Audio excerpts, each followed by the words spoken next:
दोस्तों नमस्कार। आप सभी को मेरे चैनल पर आप सभी का स्वागत है। आज मैं बताऊंगी आपको गेहूं के आटे से संतान सप्तमी के पुए कैसे बनाते हैं और संतान सप्तमी का व्रत कैसे किया जाता है। तो सबसे पहले हमने गुड़ को इस तरीके से गुनगुने पानी में घोल लिया।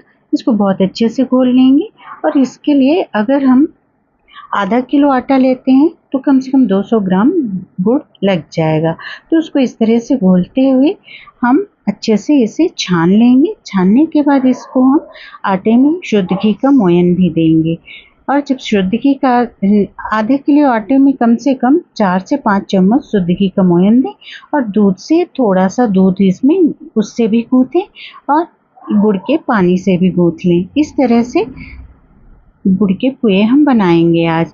तो ये आप देखते चलिए, इसको हम छान लेंगे ताकि इसके रेसे मतलब जो गुड़ के पानी में रह गए हैं वो निकल जाएंगे और हमें खाने में एकदम साफ रहेगा। कभी कभी गुड़ में कंकड़ भी रहता है। तो ये सब इस तरह से हम अब इसको गूँथ लेंगे। जब तक मैं ये बनाती हूँ और ये मेरा बनकर तैयार होता है तब तक मैं आपको संतान सप्तमी की व्रत की कथा सुनाती हूँ। तो प्राचीन समय की बात है, एक ब्राह्मण दंपति को कोई संतान नहीं थी। वो संतान प्राप्ति के लिए कई व्रत पूजा करते थे लेकिन सफलता नहीं मिली। ब्राह्मण दंपति ने एक ऋषि से अपनी बात बताई, अपनी समस्या बताई। ऋषि ने उन्हें संतान सप्तमी व्रत करने का सुझाव दिया। ऋषि ने बताया था कि इस व्रत को करने से संतान की प्राप्ति और मनोकामना पूर्ण होती है और संतान दीर्घायु सुखी होती है। ब्राह्मण और उसकी पत्नी ने पूरे विधि विधान से ऋषि की बात को मानते हुए इस व्रत को किया था। कुछ समय बाद उनकी मनोकामना पूर्ण भी हुई थी और उन्हें पुत्र रत्न की प्राप्ति भी हुई थी।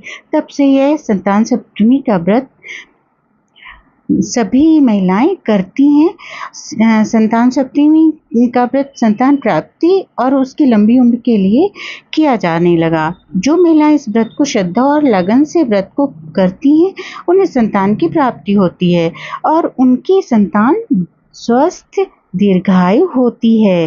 बोलो शंकर भगवान की जय। देखिए, मैंने आपको कथा भी सुना दी और अब मैं पुए भी बना लेती हूँ। तो ये मेरे पुआ के लिए मैं सारी चीज़ें जो मैंने बताया था वैसे ही करते हुए धीरे धीरे गुड़ का पानी डालते हुए इसमें हम आटा को गूँथ लेंगे।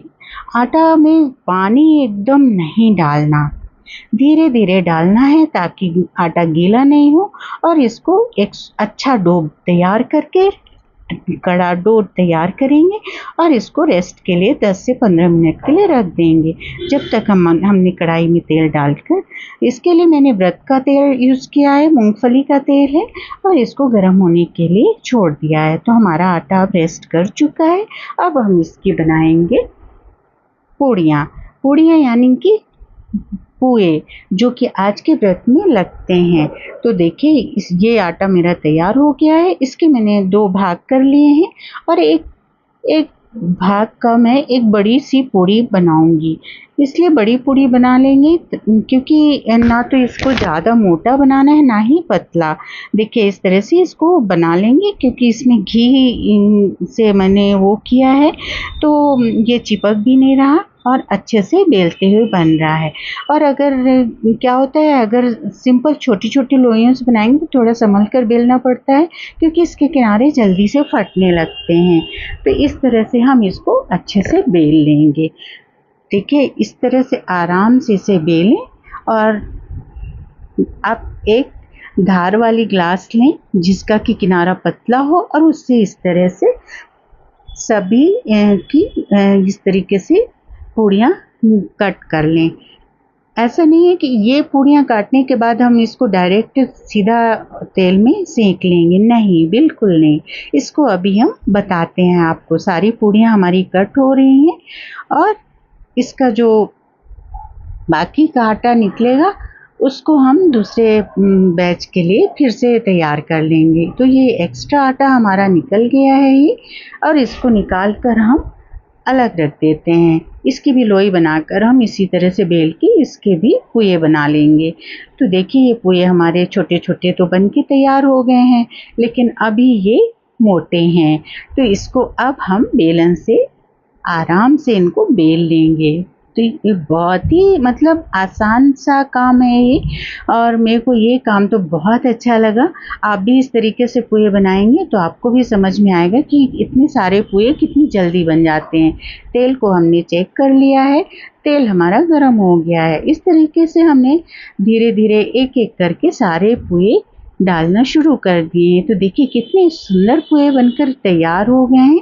इसे आप शक्कर से भी बना सकते हैं, पर गुड़ के पुए जो बनते हैं ना, इसका कलर बहुत सुंदर आता है। तो ऐसे करके हम सारे पुए बना लेंगे। संतान सप्तमी के व्रत में 7 पुए ही बनते हैं। तो अगर कोई एक जन आपके यहाँ उपवास कर रहा है तो उसको सिर्फ 7 पुए खुद के खाने के लिए बनाने होंगे और 7 पुए ही भगवान को चढ़ाने के लिए। तो देखिए हमारा सब कुछ रेडी है। अब गणेश जी की आरती भी करना है, तो उनकी आरती भी हो जाए, भगवान का भोग भी लग जाए, और साथ में हमें संतान सप्तमी की पूजा भी। तो बोलो शंकर भगवान की। दोस्तों आज के दिन शिव भगवान की ही पूजा की जाती है, इसलिए मैंने आपको इतनी सारी बातें बताई हैं। तो दोस्तों आपको ये रेसिपी मेरी कैसी लगी, मेरे पुए बनाने का ढंग कैसा लगा, आप ज़रूर कमेंट करके बताइएगा। अगर आप मेरे चैनल पर नए हैं तो सब्सक्राइब कीजिएगा और लाइक करके शेयर ज़रूर कीजिएगा। तो दोस्तों आज के व्रत में इतनी सारी चीज़ें होती हैं। देखिए गणेश भगवान को भी मैंने भोग लगा दिया है और सब कुछ। तो मिलती हूँ अगले वीडियो पर, तब तक के लिए बाय बाय।